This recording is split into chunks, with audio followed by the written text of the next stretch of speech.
ਸਤਿ ਸ਼੍ਰੀ ਅਕਾਲ ਦੋਸਤੋ। ਸੋ ਕਿਊਬਿਕ ਇੱਕ ਵਾਰ ਫਿਰ ਸੁਰਖੀਆਂ ਦੇ ਵਿੱਚ ਬਣਿਆ ਹੋਇਆ ਔਰ ਕਿਊਬਿਕ ਦੇ ਵਿੱਚ ਸਟੂਡੈਂਟਸ ਨਾਲ ਲਗਾਤਾਰ ਕੀ ਹੋ ਰਿਹਾ ਇਹ ਅਸੀਂ ਪਿਛਲੇ 1.5-2 ਸਾਲ ਤੋਂ ਵੇਖਿਆ ਆ।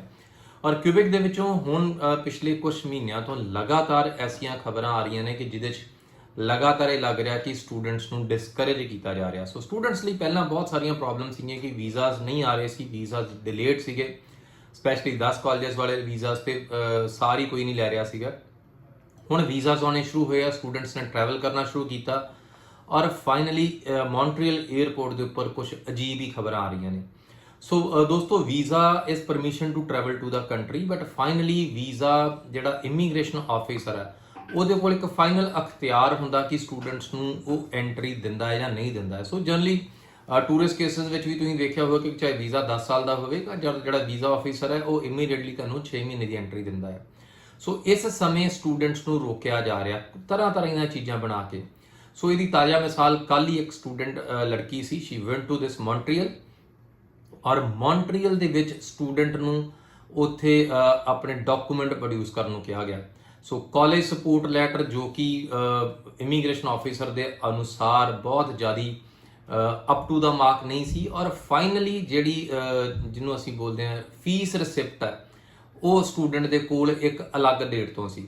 ਸੋ ਇੱਥੇ ਇੱਕ ਜ਼ਿਕਰਯੋਗ ਚੀਜ਼ ਆ ਕਿ ਜਦੋਂ ਸਟੂਡੈਂਟਸ ਇਮੀਗ੍ਰੇਸ਼ਨ ਆਫਿਸਰ ਦੇ ਸਾਹਮਣੇ ਹੁੰਦਾ ਆ, ਵੀਜ਼ਾ ਆਫਿਸਰ ਦੀ ਤਰ੍ਹਾਂ ਇਮੀਗ੍ਰੇਸ਼ਨ ਆਫਿਸਰ ਦੇ ਕੋਲ ਵੀ he has access to almost every detail, every document that you submitted in the embassy. So ਇਹ ਸ਼ਾਇਦ ਬਹੁਤ ਸਾਰੇ ਕੰਸਲਟੈਂਟਸ ਨੇ ਸਟੂਡੈਂਟਸ ਨੂੰ ਨਹੀਂ ਪਤਾ, ਬਟ ਤੁਹਾਡੀ ਤਕਰੀਬਨ ਫਾਈਲ ਦਾ ਹਰ ਇੱਕ ਚੀਜ਼ ਅੱਜਕੱਲ ਸਿਰਫ ਇੱਕ ਬਾਰਕੋਡ ਸਕੈਨ ਕਰਨ ਦੇ ਨਾਲ ਹੀ ਵੀਜ਼ਾ ਆਫਿਸਰ ਦੇ ਨਾਲ ਇਮੀਗ੍ਰੇਸ਼ਨ ਆਫਿਸਰ ਦੇ ਕੋਲ ਵੀ ਐਕਸੈਸ ਹੁੰਦਾ ਹੈ। ਸੋ ਇਹ ਪਾਇਆ ਗਿਆ ਕਿ ਸਟੂਡੈਂਟ ਦੇ ਕੋਲ 2 ਫੀਸ ਰਿਸਿਪਟਸ ਨੇ। ਸੋ ਦੋਨਾਂ ਫੀਸ ਰਿਸਿਪਟਸ ਦੀ ਜਿਹੜੀ ਤਰੀਕ ਹੈ ਉਹ ਅਲੱਗ ਹੈ। ਇਸੇ ਚੀਜ਼ ਨੂੰ ਆਧਾਰ ਬਣਾ ਕੇ ਵੀਜ਼ਾ ਆਫਿਸਰ ਨੇ ਸਟੂਡੈਂਟ ਨੂੰ ਐਂਟਰੀ ਦੇਣੋਂ ਮਨਾ ਕਰਤਾ ਹੈ। ਸੌਰੀ, ਇਮੀਗ੍ਰੇਸ਼ਨ ਆਫਿਸਰ ਨੇ ਸਟੂਡੈਂਟ ਨੂੰ ਐਂਟਰੀ ਦੇਣੋਂ ਮਨਾ ਕਰਤਾ ਹੈ।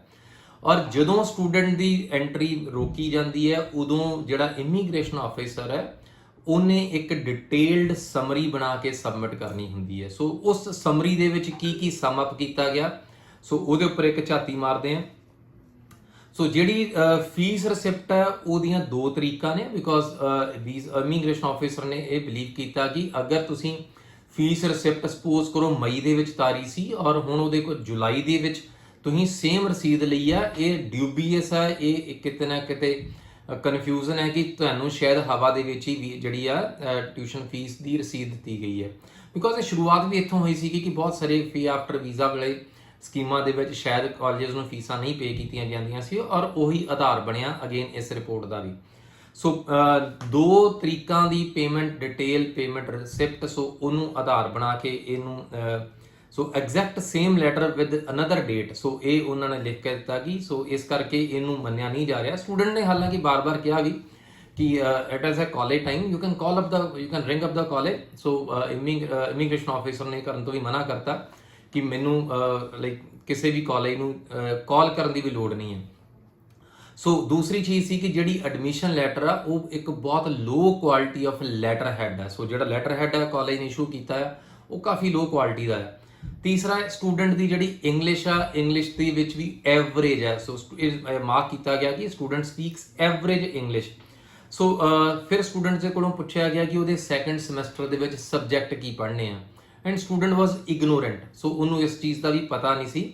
ਸੋ ਸਬਜੈਕਟ ਕੀ ਪੜ੍ਹਨੇ, ਐਂਡ ਸ਼ੀ ਸੈਡ ਕਿ ਮੈਂ ਆਪਣੇ ਕਿਸੇ ਦੋਸਤ ਨੂੰ ਪੁੱਛ ਲੂੰਗੀ ਕਿ ਮੈਂ ਸੈਕੰਡ ਸਮੈਸਟਰ ਦੇ ਵਿੱਚ ਸਬਜੈਕਟ ਕੀ ਪੜ੍ਹਨੇ ਆ। ਸੋ ਇੱਥੇ ਤੁਹਾਨੂੰ ਸਟੂਡੈਂਟਸ ਦੀ ਜਿਹੜੀ ਆਪਣੀ ਰਿਸਰਚ ਹੈ, ਆਪਣੀ diligence about the available programs about higher education, ਹਾਲਾਂਕਿ ਇੱਥੇ ਇੰਟਰਵਿਊਜ਼ ਨਹੀਂ ਹੁੰਦੀਆਂ, ਸੋ ਸਟੂਡੈਂਟਸ ਨੂੰ ਲਾਈਟਲੀ ਲੈਂਦੇ ਆ ਔਰ ਉਸੇ ਤਰੀਕੇ ਨਾਲ ਹੀ ਜਾਣ ਦੀ ਟਰਾਈ ਕਰਦੇ ਕਿ ਸ਼ਾਇਦ ਚਲੋ ਨਹੀਂ ਵੀ ਕੁਝ ਪਤਾ ਤਾਂ ਵੀ ਅਸੀਂ ਸ਼ਾਇਦ ਫਲਾਈ ਕਰ ਹੀ ਜਾਣਾ ਹੈ।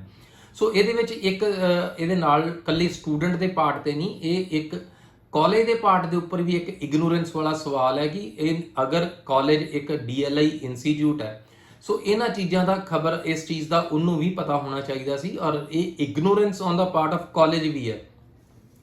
ਸੋ ਫਾਈਨਲੀ ਜਿਹੜੀ ਅਥਾਰਟੀਜ਼ ਨੇ, ਵੀਜ਼ਾ ਆਫਿਸਰ ਨੇ ਜਿਹੜੀ ਪ੍ਰਪੇਅਰ ਕੀਤੀ ਹੈ ਜਦੋਂ ਕਰ ਰਿਹਾ ਸੀ ਸਟੂਡੈਂਟ ਨੂੰ, ਹੀ ਸੈਡ ਕਿ ਇਹਨੂੰ ਸਾਈਨ ਕਰਨਾ ਹੈ, ਬਿਕੋਜ਼ ਸਟੂਡੈਂਟ ਨੇ ਜੋ ਵੀ ਤੁਹਾਡੇ ਅਗੇਂਸਟ ਐਕਸ਼ਨ ਲਿਆ ਜਾਂਦਾ ਹੈ ਸੋ ਉਹਨੂੰ ਸਾਈਨ ਕਰਨ ਨੂੰ ਕਿਹਾ ਜਾਂਦਾ ਹੈ।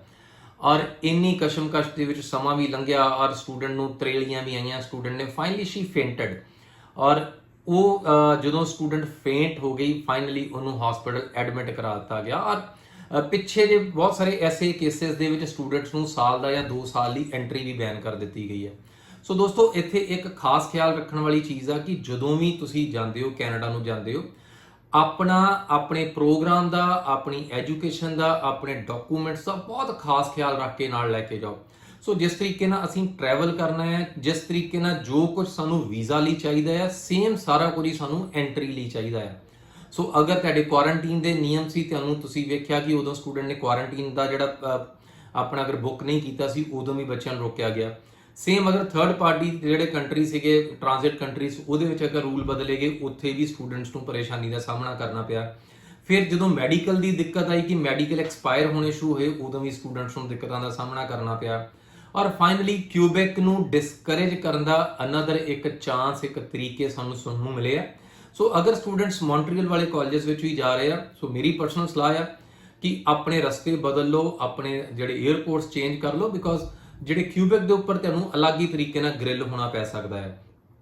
ਸੋ ਦੋਸਤੋ, ਅਗਰ ਤੁਸੀਂ ਮੈਨੂੰ ਨਹੀਂ ਜਾਣਦੇ, ਮੇਰਾ ਨਾਮ ਅਰਵਿੰਦਰਪਾਲ ਸਿੰਘ ਹੈ ਔਰ ਰਾਇਲ ਟਰੈਵਲ ਸੇ ਪਿਛਲੇ ਲਗਭਗ 22 ਸਾਲ ਤੋਂ ਅਸੀਂ ਸਟੂਡੈਂਟਸ ਲਈ ਅਲੱਗ-ਅਲੱਗ ਤਰ੍ਹਾਂ ਦੇ ਮੈਸੇजेस, ਅਲੱਗ-ਅਲੱਗ ਤਰ੍ਹਾਂ ਦੀ ਇਨਫੋਰਮੇਸ਼ਨ ਹਮੇਸ਼ਾ ਲੈ ਕੇ ਤੁਹਾਡੇ ਨਾਲ ਸ਼ੇਅਰ ਕਰਦੇ ਰਹੇ ਹਾਂ। ਔਰ ਅਗਰ ਤੁਸੀਂ ਇਹੋ ਜਿਹੀਆਂ ਵੀਡੀਓਜ਼ ਲਗਾਤਾਰ ਚਾਹੁੰਦੇ ਹੋ, ਕਾਈਂਡਲੀ ਜਿਸ ਵੀ ਪਲੇਟਫਾਰਮ ਦੇ ਉੱਪਰ ਤੁਸੀਂ ਵੇਖ ਰਹੇ ਹੋ, ਇਹਨੂੰ ਸ਼ੇਅਰ ਕਰਨਾ, ਸਪਰੈਡ ਕਰਨਾ ਔਰ ਇਹਨੂੰ ਸਬਸਕ੍ਰਾਈਬ ਕਰ ਲੈਣਾ, ਤਾਂ ਕਿ ਇਹੋ ਜਿਹੀਆਂ ਜਾਣਕਾਰੀਆਂ ਤੁਹਾਡੇ ਨਾਲ ਲਗਾਤਾਰ ਬਣੀਆਂ ਰਹਿਣ। ਔਰ ਕਿਸੇ ਵੀ ਕਿਸਮ ਦੀ ਜਾਣਕਾਰੀ ਲਈ ਤੁਸੀਂ ਮੈਨੂੰ ਕਾਲ ਕਰ ਸਕਦੇ ਹੋ 9216892168 ਜਾਂ ਸਾਡੇ ਕਿਸੇ ਵੀ ਸੋਸ਼ਲ ਮੀਡੀਆ ਪਲੇਟਫਾਰਮਸ ਦੇ ਉੱਪਰ ਸਾਡੇ ਨਾਲ ਅਗੇਨ ਜੁੜ ਸਕਦੇ ਹੋ। ਸਤਿ ਸ਼੍ਰੀ ਅਕਾਲ ਜੀ।